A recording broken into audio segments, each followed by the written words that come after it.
Hola, ¿qué tal? Buenos días. Gracias por la presentación, Leonor, y por la invitación a participar a este congreso. Bueno, vamos a hablar el día de hoy del abordaje principalmente de la tirotoxicosis.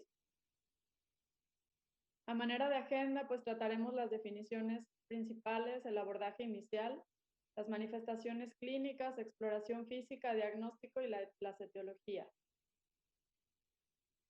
En cuanto a las definiciones, es importante saber que la tirotoxicosis, bueno, es el síndrome clínico de hipermetabolismo e hiperactividad que resulta cuando las concentraciones séricas de tiroxina y triiodotironina o ambas están elevadas.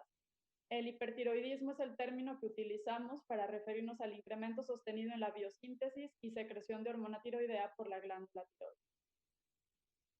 Respecto a epidemiología, sabemos que la prevalencia del hipertiroidismo en Estados Unidos, alrededor del 1.3%, es más frecuente en mujeres que en hombres, y la incidencia va a incrementar con la edad, deficiencia de yodo, y es diferente de acuerdo a la raza, es más prevalente en raza blanca que en hispana. La tirotoxicosis pues, va a resultar por la activación inapropiada a cualquier nivel del eje hipotálamo hipófisis tiroides, con el incremento en la producción de hormonas tiroideas o liberación e ingesta de hormona tiroidea preformada. La prevalencia es distinta en áreas deficientes de yodo o no deficientes de yodo, donde la causa más común es la enfermedad de Graves, en el 70% de los casos, seguido de enfermedad nodular y tiroiditis. Y en áreas con deficiencia de yodo, la enfermedad nodular es frecuente. Tomando en cuenta aquí, en cuanto a la etiología de la tirotoxicosis, se divide en dos grandes grupos: aquella que está asociada a un hipertiroidismo o a una sobreproducción hormonal como tal endógena. Y aquí podemos distinguir dos causas, grupos principales, que es las de origen tiroideo, como la enfermedad de Graves, el bocio muscular tóxico, el adenoma tóxico, y algunas otras como el coriocarcinoma y el hipertiroidismo familiar gestacional. Existe también hipertiroidismo sin origen extratiroideo, como el estroma ovari o el cáncer tiroideo metastásico folículo. En cuanto a las causas de tirotoxicosis sin hipertiroidismo como tal, se engloban principalmente aquellas en donde se libera hormona tiroidea preformada.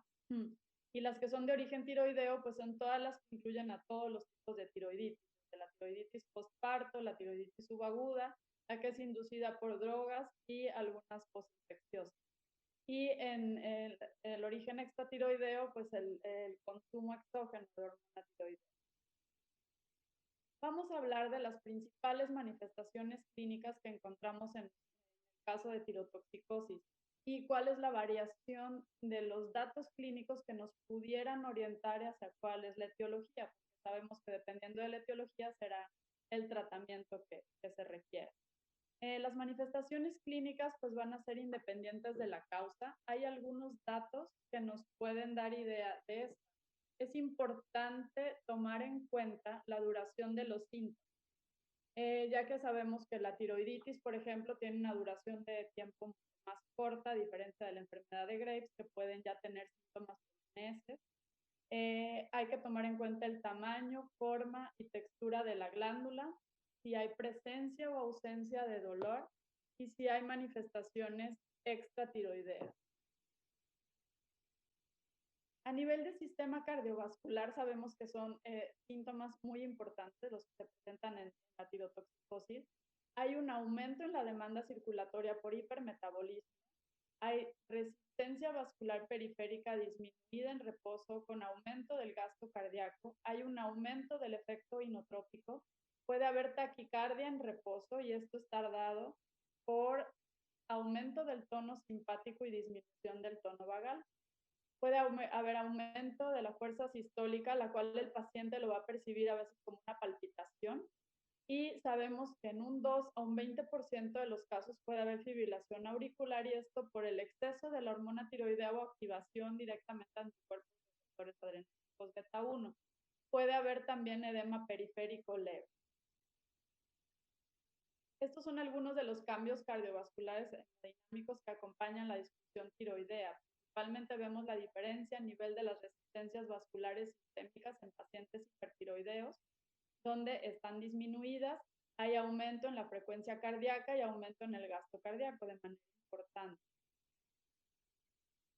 A nivel del metabolismo de lípidos, proteínas y carbohidratos, hay aumento del apetito, intolerancia al calor, hay aumento de síntesis y degradación de proteínas, con una disminución neta de la masa muscular. Puede llegar a haber un descontrol de diabetes y esto tiene que ver con la liberación a nivel de la insulina. Hay aumento de lipogénesis y lipólisis con aumento de ácidos grasos libres y disminución del colesterol. A nivel del sistema nervioso, son datos clínicos bastante característicos y hay aumento en la activación del sistema nervioso simpático, alteración en el sistema nervioso y son pacientes que tienen la habilidad emocional, hiperquinesia. Puede haber algunos otros datos a nivel del sistema nervioso.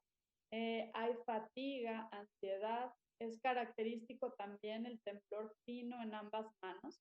Existe también debilidad muscular proximal, incluso llegando a presentar una miopatía tirotóxica. Aquí es importante saber que la debilidad muscular es principalmente proximal. Los pacientes tienen cierta dificultad para subir, bajar escaleras o incluso para alcanzar a peinarse. En 1% de los casos en enfermedad de Graves se puede llegar a desarrollar miastenia y esto tiene que ver por inmunidad compartida en anticuerpos. Hay casos que pueden abrir incluso con una parálisis periódica hipocalémica y los pacientes también pueden presentar insomnio. A nivel de piel y anexos, vamos a encontrar un paciente con piel caliente, húmeda. Esto se da por vasodilatación cutánea y sudoración excesiva y con aumento en la calirogénesis. Puede haber eritema palmar y telangiectasias. Pueden haber datos de hiperpigmentación y esto por aumento de ACTH también. Prurito, vitiligo, alopecia areata. Hay muchos cambios a nivel del cabello. El paciente tiene esas manifestaciones prácticamente en la mayoría de los casos. Hay cabello fino, quebradizo, incluso parece que hay mucha caída de cabello. Cambios a nivel de las uñas con características como las uñas de Plumer o nicolisis y puede haber codos lisos y rosados. A nivel pulmonar hay disnea por disminución de la capacidad vital, aumento en el consumo de oxígeno y debilidad de músculos respiratorios. A nivel gastrointestinal hay pérdida de peso, esto puede ser con apetito normal o incrementado, que eso va variando con la edad. Hiperdefecación, aumento en el vaciamiento gástrico y en la motilidad intestinal. Puede haber datos de malabsorción, intolerancia a lácteos y algunas alteraciones hepáticas como hipoproteinemia, aumento de ALT y aumento de fosfatasa alcalina. A nivel genitourinario hay aumento de frecuencia urinaria, nicturia. En mujeres puede haber muchos cambios a nivel del ciclo menstrual entre el periodo intermenstrual con también cambios a nivel del flujo menstrual. Hay oligo o amenorrea. Son pacientes que tienen mayor riesgo de abortos espontáneos. Hay aumento de globulinas fijadoras de hormonas sexuales y esto da como efecto secundario un aumento en la testosterona y aumento de estradiol. Hay aumento en la conversión de andrógenos a estrógenos y en hombres puede haber datos de ginecomastia y disfunción eréctil. A nivel de huesos son muchos los cambios que se encuentran en hipertiroidismo y sobre todo entre más tiempo de evolución ocurra. Hay aumento en la expresión de calcio y fósforo, aumento en el recambio óseo, desmineralización ósea, hipercalcemia y niveles bajos de 1,25 hidroxivitamina D. A nivel hematológico, en 3% de los casos de enfermedad de Graves podemos encontrar anemia perniciosa. Hay algunos cambios que podemos observar en la biometría hemática, como una linfocitosis relativa, aumento de monocitos y eosinófilos. Puede haber neutropenia y esto por si se encuentran anticuerpos antineutrófilos. Aumento del factor 8, puede haber en el 10% de los casos esplenomegalia, anemia normocítica normocrómica y ferritina elevada. Existen cuadros donde se presentan únicamente con síntomas leves y podemos ver que toda esta variación de síntomas pues no se presentan en todos los pacientes. Pero hay datos muy importantes de síntomas leves que si se llegan a presentar en cualquier paciente, pues nos obligan a descartar que no esté involucrado en alteración tiroidea, como aquellos pacientes con pérdida de peso inexplicable, en casos de fibrilación auricular, miopatía, alteraciones, como comenté anteriormente, en el ciclo menstrual, ginecomastia y algunas otras como osteoporosis, hipercalcemia, insuficiencia cardíaca, contracciones auriculares prematuras, disnea o deterioro súbito en el control glicémico. En pacientes mayores sabemos que son mucho más relevantes los síntomas cardiovasculares. Son pacientes que hacen más síntomas a este nivel: taquicardia, fibrilación auricular, disnea, incluso edema. Tiende a haber una mayor pérdida de peso porque no hay incremento en el apetito y se pueden llegar a presentar cuadros como tirotoxicosis hepática, donde solo hay debilidad y astenia. En el caso de hipertiroidismo subclínico hay un incremento mayor de 3 veces el riesgo de fibrilación auricular, y aquí, como vemos en esta gráfica de incidencia acumulativa de fibrilación auricular en personas mayores de 60 años de acuerdo al valor de TSH. Una TSH suprimida nos aumenta el riesgo casi de 3 veces. En cuanto a la exploración física, vemos pacientes con hiperactividad, habla rápida, hiperactividad simpática, vemos datos a nivel de retracción palpebral. Hay retraso en el cierre del párpado, el signo de lead lag, que esto lo podemos ver en un paciente pidiendo que mueva su mirada de arriba hacia abajo, donde se queda, podemos ver la esclera por arriba de la córnea, con el paciente viendo hacia abajo, pues es un dato de lead lag. Hay datos oculares y que son muchos más característicos de la enfermedad de Graves, como lo veremos más adelante, pero puede haber datos sutiles, manifestaciones oculares en cualquier tipo de la etiología de tirotoxicosis. Puede haber piel húmeda, caliente, cabello fino y delgado. La taquicardia es común. Puede haber hipertensión sistólica, un precordio hiperdinámico. Temblor, debilidad muscular proximal, hiperreflexia, y en pacientes con enfermedad de Graves son datos prácticamente exclusivos de la etiología que nos hacen pensar en el diagnóstico: exoftalmos, edema periorbital o conjuntival con limitación en los movimientos oculares o dermopatía infiltrativa o edema pretibial. En cuanto a la exploración física de la glándula tiroides, es importante conocer el tamaño, textura, y a la palpación de la glándula. Debemos de palpar al paciente, ya sea colocándonos en la parte posterior del paciente o por delante, y bueno, hacer una palpación a nivel del cuello para conocer el tamaño de la glándula. Es importante pedir al paciente que pida, que dé un trago de saliva para ver el movimiento de la glándula, esto por la localización que está envuelta en la fascia pretraqueal, y el movimiento de la glándula a la deglución pues nos puede hacer diferenciar entre otras alteraciones a nivel del cuello. El tamaño de la glándula, pues vamos a ver si hay presencia o ausencia de bocio, y de eso va a depender mucho la causa de la tirotoxicosis.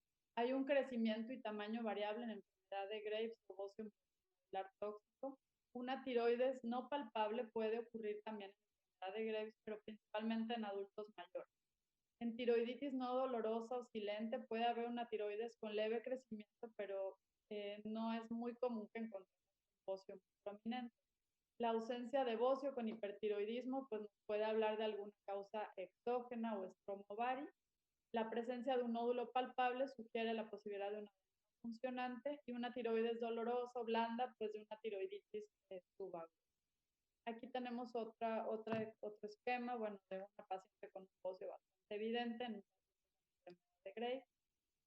Y respecto al abordaje inicial, pues principalmente de acuerdo a las dos guías más grandes que tenemos para el abordaje de tirotoxicosis, está la guía del 2016 de la ATA y las del 2018, las guías europeas, que prácticamente son muy similares, y la diferencia es que en la guía europea le da un mayor peso al uso del ultrasonido Doppler y medición de la velocidad pico del flujo de la arteria tiroidea y velocidad pico sistólica para el diagnóstico de enfermedad de Graves, y limita el uso de radioyodo en aquellos pacientes con neurosis. Pues bueno, prácticamente estas son las guías del 2016, y en las guías del 2018 lo que acabo de comentar respecto al uso del ultrasonido Doppler. En cuanto a la evaluación de la tirotoxicosis, yéndonos como un esquema, un algoritmo, en aquellos pacientes que tenemos ya todos los síntomas que hemos comentado, hay sospecha, bueno, lo indicado es hacer un perfil tiroideo que nos va a ir dando una idea de cuál pudiera ser la causa o los diagnósticos diferenciales. Entonces iremos viendo los diagnósticos de manera rápida, pero bueno, sabemos que una TSH suprimida con hormonas T4 y T3 elevadas, vemos una tirotoxicosis primaria, si hay hallazgos o no similares en enfermedad de Graves, y dependiendo, si no tenemos algunos datos, pues ahí sí es donde podemos pedir una captación con radio para diferenciar. Pero bueno, vamos a ir viendo esto poco a poco. Aquí otro algoritmo en cuanto a la sospecha clínica de hipertiroidismo, teniendo una TSH, una T4 libre, si está baja o suprimida una T4 libre elevada, pues tenemos datos de hipertiroidismo. Si hay signos oculares, podemos pensar en enfermedad de Graves. Si no hay signos oculares, no bocio o un bocio muy pequeño y queda la duda de la etiología, es donde pudiera ayudarnos una captación de yodo. Si está alta, pues la enfermedad de Graves o un cariocarcinoma, y si está baja, pues datos de hipertiroidismo que se pudieran resolver espontáneamente, como en el caso de una tiroiditis, o enfermedad de Graves en paciente cargado con yodo previamente, que para esto tenemos que tomar en cuenta a la hora de hacer el estudio. Si tenemos TSH elevada y hormonas elevadas, T4 libre principalmente, una TSH que no es concordante, podemos pensar en un tumor hipoficiario secretor de TSH. Y si tenemos una TSH suprimida, T4 libre normal, pero T3 alta, pues nuevamente enfermedad de Graves. Okay. En cuanto a los exámenes de laboratorio, pues las pruebas de función tiroidea, como ya he comentado, podemos distinguir si hay un hipertiroidismo primario, un hipertiroidismo subclínico, y aquí en el caso, bueno, de un hipertiroidismo primario, prácticamente siempre vamos a encontrar TSH baja, que incluso puede estar completamente suprimida en ensayos de tercera generación, con T4 libre y T3 altas, y en algunos casos solo con T3 toxicosis. En el hipertiroidismo subclínico, la TSH baja con T4 libre y T3. Como otros datos a nivel de laboratorio, podemos encontrar LDL baja con HDL elevado. Por el aumento en la masa eritrocitaria puede haber una anemia normocítica normocrómica, elevación de fosfatasa alcalina y osteocalcina con recambio óseo alto, y el aumento en velocidad de sedimentación globular en tiroglobulina, que nos favorecería el diagnóstico diferencial con tiroiditis. T3 toxicosis, cuando encontramos que la T3 es mucho más alta que T4, nos orienta a pensar principalmente en enfermedad de Graves. Es mayor el incremento en T3 y T4 por su incremento en la secreción y el incremento en la conversión extratiroidea de T4 a T3. Puede haber en hipertiroidismo leve también T3 toxicosis, 5 al 20% de los casos, y cuando el hallazgo hacia T4 es mucho más alto que T3, pues en pacientes con hipertiroidismo, con enfermedad no tiroidea que disminuye conversión extratiroidea de T4 a T3, o en hipertiroidismo inducido por yodo o tiroides. En cuanto a la determinación de la etiología, bueno, el diagnóstico inicial a veces puede ser obvio a la presentación con los datos clínicos que ya hemos presentado. Tenemos un paciente con hipertiroidismo, todos los síntomas, si tenemos aparte el hallazgo de oftalmopatía, hay un bocio evidente a la palpación y síntomas moderados o severos, bueno, pues en este caso lo más frecuente es que se trate de una enfermedad de Graves. A veces la causa no es tan aparente y el cuadro clínico o los síntomas estamos detectando de manera muy inicial y todavía no hay tantas manifestaciones. Entonces, bueno, el algoritmo podemos utilizar tres cosas: la medición de anticuerpos al receptor de tirotropina, la determinación en la captación de yodo y la medición de flujo Doppler por ultrasonido. Si la alteración nodular tiroidea, el paciente hipertiroideo no embarazada, sin manifestaciones comunes de Graves, pues aquí está indicado la medición de anticuerpos al receptor de tiroglobulina. Si son positivos, nos van a confirmar enfermedad de Graves, y los anticuerpos anti-TSH negativos, pues nos obligan a hacer una captación de radioyodo. Si hay alteración nodular tiroidea, pues ahí se solicita de primera instancia la captación de radioyodo para distinguir si es un bocio multinodular tóxico o un adeno. En embarazo sabemos que está contraindicado el radioyodo y se podrán medir los anticuerpos o incluso ultrasonido.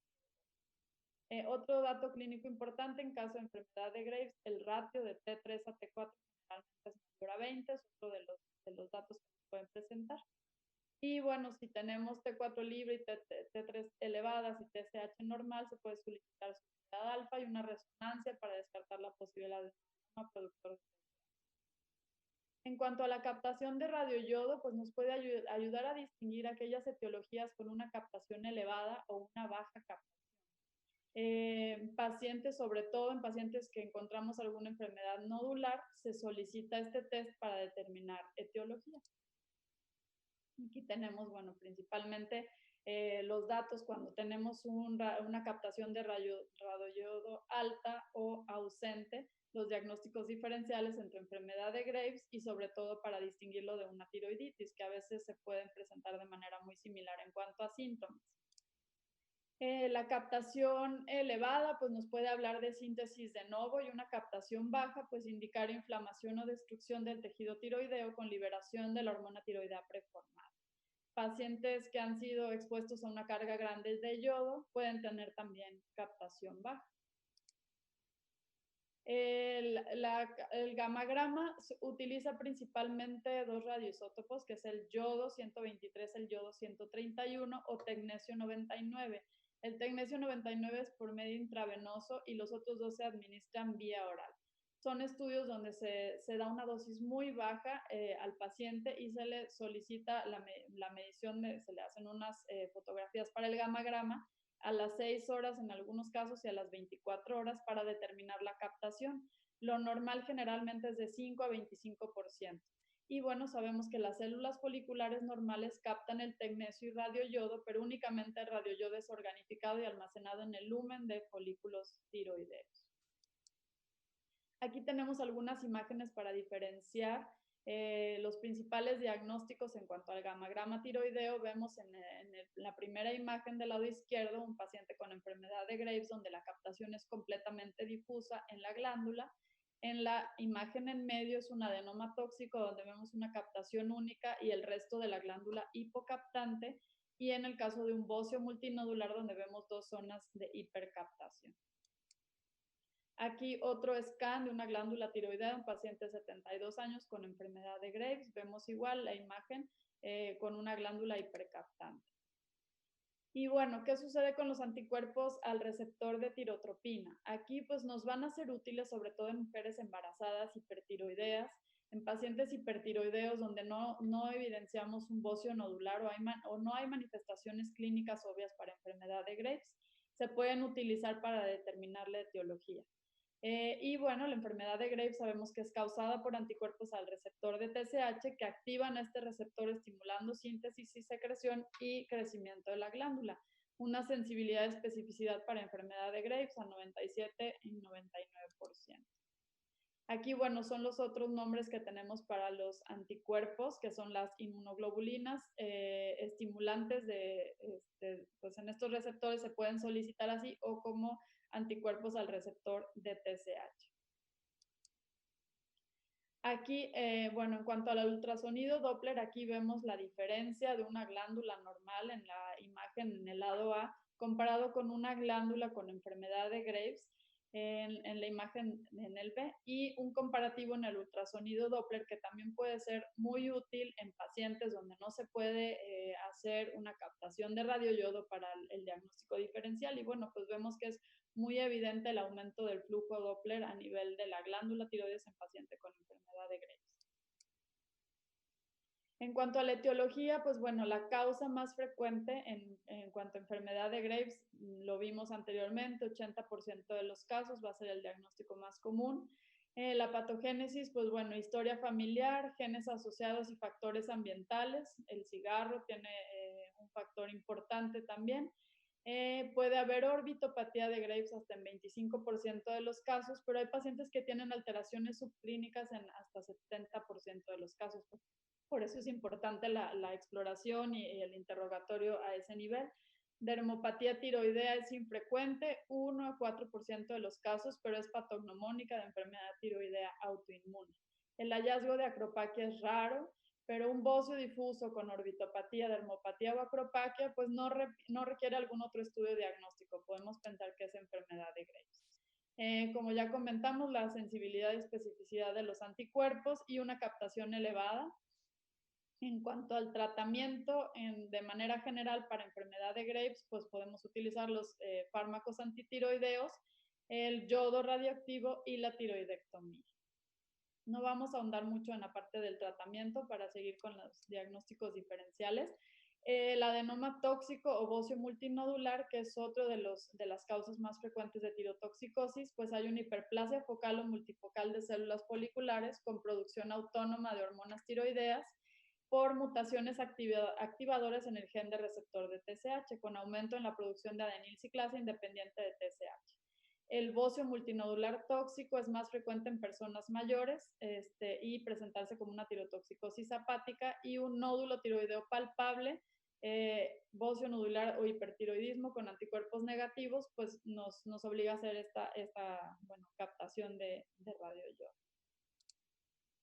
En cuanto a otro de los diagnósticos diferenciales importante a tomar en cuenta es la disfunción tiroidea inducida por amiodarona. La amiodarona sabemos que tiene efectos intrínsecos y efectos por su contenido en yodo.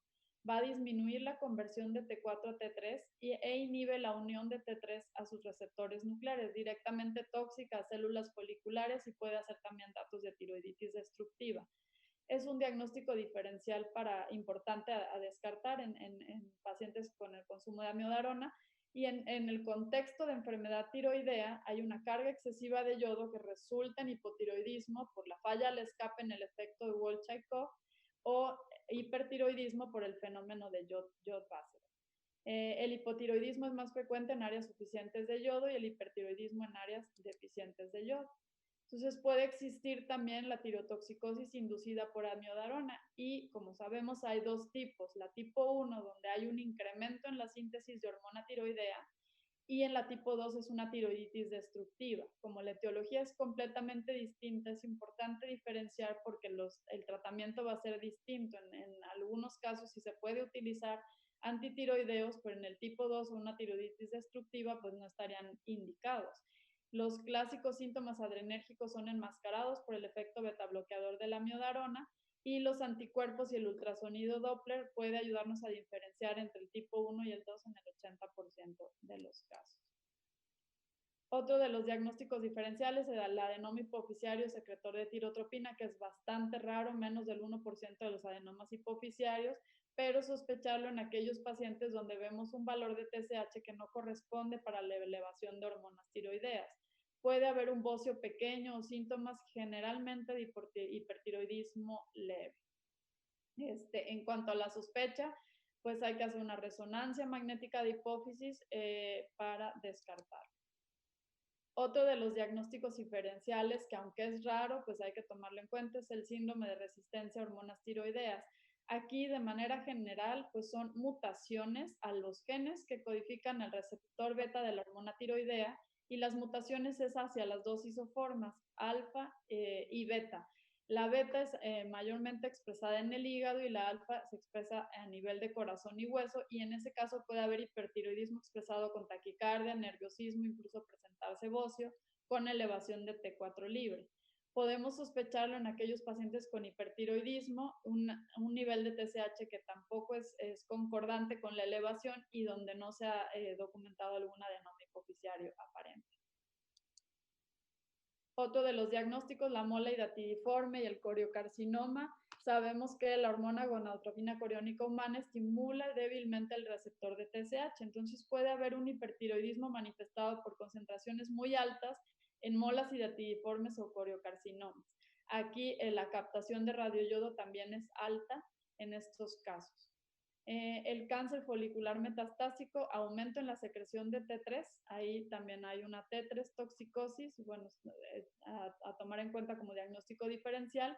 Y en el estroma ovari, que es un teratoma de ovario con tejido tiroideo, hay dolor pélvico y se sospecha en hipertiroidismo bioquímico en pacientes donde hay ausencia de bocio, no hay captación en radioyodo, y de manera puede haber tiroglobulina también elevada. En cuanto a la tiroiditis, pues no abordaré mucho porque ya tendremos una plática de tiroiditis, pero es la inflamación del tejido tiroideo con liberación de hormona tiroidea preformada que resulta en tirotoxicosis. Encontramos TSH suprimidas, hormonas T4 y T3 elevada y como hallazgo pues hay marcadores de inflamación elevados, incluso tiroglobulina alta. Aquí es muy útil la captación de radioyodo, donde pues es hipocaptante. Los diferentes tipos de tiroiditis, la subaguda, no dolorosa, postparto y la inducida por drogas. Otro factor a tomar en cuenta es en aquellos enfermos críticos donde podemos ver perfiles tiroideos alterados y a veces el diferenciar si hay de fondo un hipertiroidismo primario o simplemente son datos de un eutiroideo enfermo.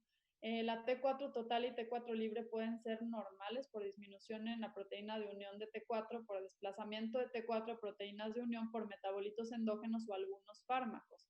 Entonces podemos encontrar T4 baja, T3 normal o baja y TSH suprimida en pacientes eutiroideos en unidades de cuidados intensivos. Entonces a veces puede ser difícil hacer la diferencia de si realmente hay un hipertiroidismo de fondo, pero valores de TSH completamente suprimidos o menor a 0.01 comparado con valores de una TSH suprimida entre 0.1 y 0.4 que pudiera ser más consistente de enfermedades no tiroideas. Algunos otros puntos importantes a considerar por último aquí en la evaluación en cuanto al diagnóstico, pues es tomar en cuenta el uso de biotina, que ahora es muy frecuente que los pacientes consuman biotina y nos puede impactar en los ensayos haciendo perfiles tiroideos que sean muy similar a una enfermedad de Graves, suprimiendo TSH, elevando hormonas tiroideas, incluso hasta los anticuerpos. Entonces, bueno, pues aquí es importante suspender cualquier uso de suplementación con biotina para tomar en cuenta pues, las pruebas de función tiroidea. La captación de ella, radioyodo, importante interpretarlo con valor simultáneo de TSH, así como el estatus de yodo. Y bueno, en pacientes con captación elevada de radioyodo y concentraciones normales de TSH, T3 y T4, sospechar deficiencia de yodo en lugar de hipertiroidismo endo. Entonces, bueno, prácticamente y ya a manera de concluir, el algoritmo para el diagnóstico de hipertiroidismo y de acuerdo a los diagnósticos diferenciales más comunes en aquellos pacientes con signos y síntomas de hipertiroidismo, medir una TSH o un perfil tiroideo completo, dependiendo del tipo de elevación que tengamos, si está, bueno, la TSH normal, medir, perdón, T4 total, si está normal, medir T3 o si ya tenemos el perfil tiroideo completo.